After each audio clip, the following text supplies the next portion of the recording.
Assalamualaikum warahmatullahi wabarakatuh. Salam sejahtera bagi kita semua. Selamat datang di channel YouTube saya, Bang F Channel. Sebelum video ini dilanjutkan, tolong isi di kolom komentar, dari kota mana Anda menonton video ini. Agar saya mengetahui cerita menarik apa saja yang ada di kota Anda. Terima kasih. Baiklah kita mulai videonya. Memasuki hari-hari akhir Ramadan. Pada tempatnya kita melakukan introspeksi.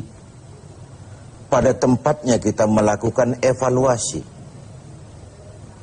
Kalau bulan Ramadan ibarat bulan kawah candra di muka, di mana kita dilatih, digembleng, digojlok jiwa kita ini, maka seorang petinju masuk latihan, keluar latihan tentu saja tinjunya makin hebat.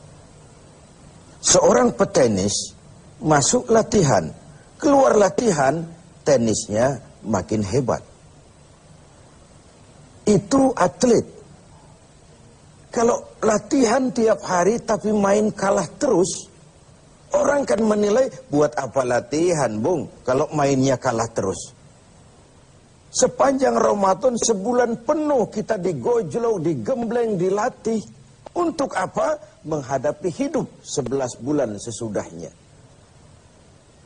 Kalau setelah Ramadan kita kalah lagi oleh setan, kalah lagi oleh iblis, alamat latihan kita di bulan ini tidak membawa hasil yang diharapkan. Nah, sebagai bagian dari introspeksi itu, pada kesempatan ini saya ingin menyampaikan sebuah hadis yang memberikan gambaran kepada kita bahwa lagi-lagi ibadah pada dasarnya merupakan satu totalitas, satu keutuhan, yang satu berkait dengan yang lain. Satu hari ketika sedang kumpul dengan para sahabat, baginda Rasulullah Shallallahu Alaihi Wasallam bertanya kepada para sahabat, "Atadruna manil muflis?" Sahabat-sahabat sekalian, kalian tahu siapa sih orang yang bangkrut itu? Orang yang sial, orang yang tidak beruntung, siapa mereka? Bangkrut, sial, tidak beruntung, merugi. Kalimat yang kita mendengarnya saja sudah risih, apalagi mengalaminya. Semua kita ingin menghindar dari kebangkrutan, kerugian, kesialan. Nah, Nabi bertanya itu kepada sahabat, tahu nggak kamu siapa orang yang bangkrut, orang yang sial, orang yang tidak beruntung? Macam-macamlah jawaban para sahabat ketika itu. Ada yang menjawab, ya Rasul, al-muflisu fina man la dirham lahu wala mata'. Menurut pendapat kami ya Rasul, orang bangkrut, orang sial, orang tidak beruntung itu man la dirhamalah, orang yang tidak punya uang dan tidak punya harta. Apalagi mau lebaran macam begini, orang yang tidak punya uang dengan orang yang punya uang, janganlah gaya hidupnya, gaya jalannya saja lain. Uang tuh katanya raja, katanya. Lidah yang paling fasih untuk bicara, uang. Senjata yang paling ampuh maju ke medan perang, uang. Urusan macet dibicarakan dengan lidah, dibicarakan dengan uang. Tokcer. Meriam pun tidak akan bunyi kalau ditutup dengan uang. Dan begitu seterusnya. Begitu jawaban sebagian sahabat, begitu juga pandangan banyak kita sekarang ini.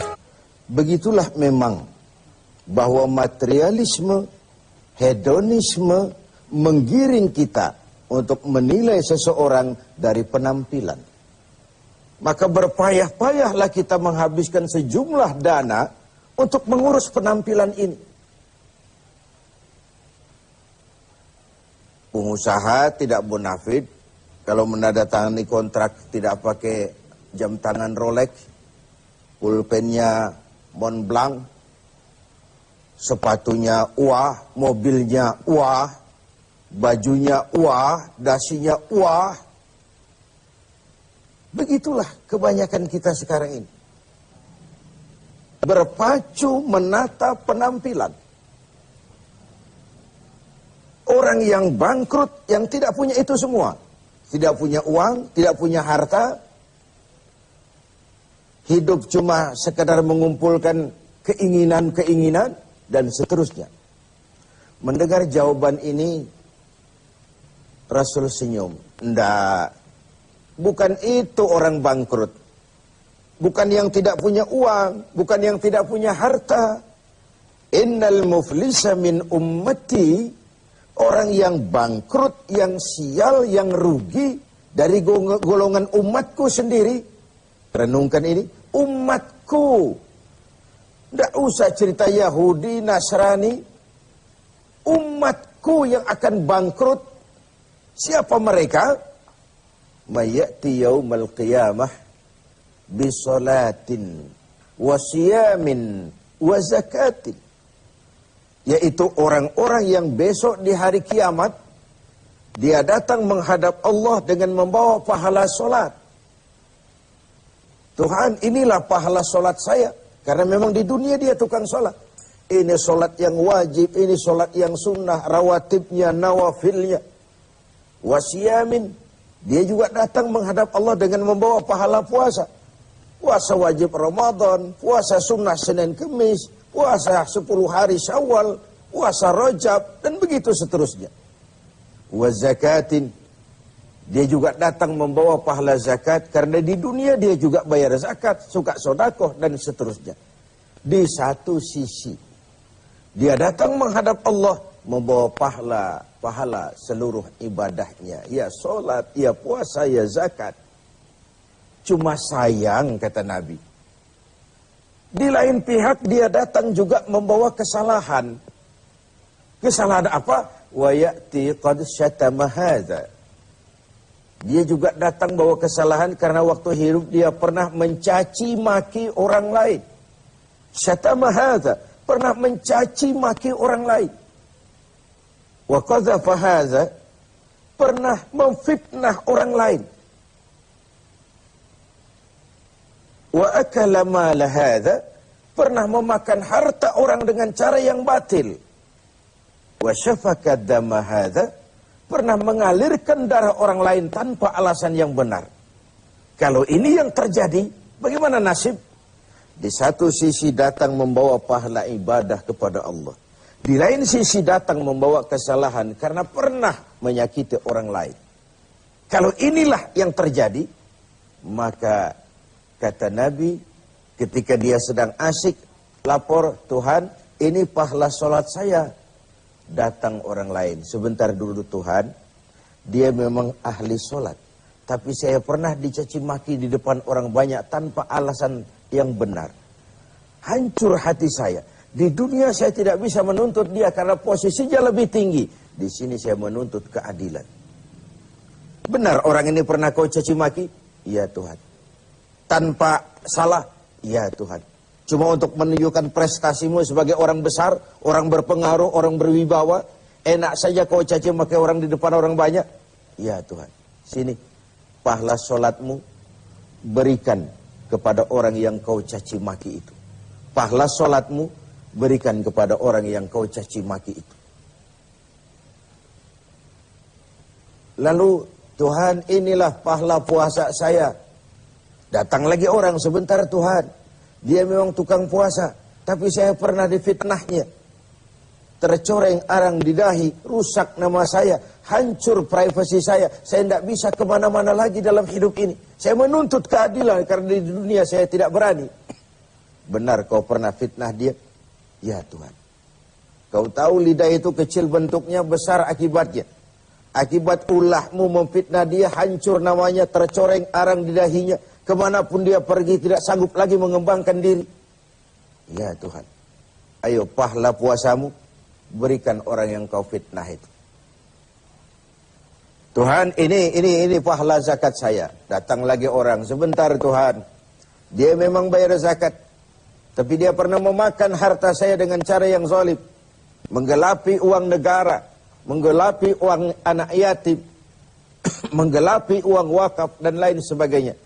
Di dunia tidak ada yang bisa menuntut, karena dengan uangnya dia bisa menyumpal hakim, dia bisa beli keadilan, dia bisa beli hukum.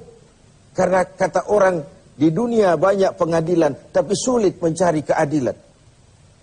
Pengadilan banyak, keadilan yang sulit. Saya menuntut keadilan. Benar, orang ini pernah kau makan hartanya dengan cara yang zalim? Ya Tuhan, sini, pahala zakatmu berikan kepada orang yang kau makan hartanya dengan cara yang zalim. Inilah nasib. Fa in faniyat hasanatuhu qabla an yuqda ma alaihi. Kalau habis sudah pahala ibadahnya diberikan kepada orang, sedangkan yang menuntut masih banyak, orang dia zalimi masih banyak, orang yang dia makan hartanya dengan zalim masih banyak, orang yang dia fitnah masih banyak. Apa yang terjadi? Ukhiza min khatayahum. Kesalahan dan dosa orang yang dia fitnah, dia caci maki, dia makan hartanya, diambil, diberikan kepadanya. Dan pada akhirnya summa turihatin nar, diberikanlah dia, dilemparkanlah dia ke neraka.